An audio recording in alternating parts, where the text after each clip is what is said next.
I should start by saying that we don't really have a secret formula or a sort of secret sauce for teaching mathematics really well. I don't think anybody really does, except that what we can do is share ideas.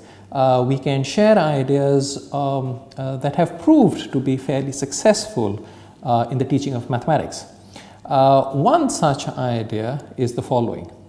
One should, as much as one possibly can, pose questions that are derived from the real world, but where they have a direct application of some underlying math concept.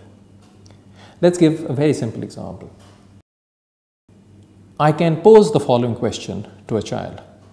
Can you please calculate 1 upon 3 plus 1 upon 4? Sure, that's a valid question. But I can pose it in another way. I can say, imagine that you have an apple. You took that apple to school. You had a third of the apple before lunch, and then you have a quarter of the apple after lunch. How much of the apple did you actually eat? Now, both of these questions are related to the addition of fractions, but the second question is a little bit more engaging. Now, we can turn the question around. We can say the same apple, you've taken it to school again, and you had a third of the apple before lunch, you had a quarter of the apple after lunch. How much of the apple is actually left? Now, this is a question which is related to the subtraction of fractions. So, it's really important, we think, to be able to pose questions in this way for two reasons. Number one is, it's just much more engaging for the student if you pose real world questions.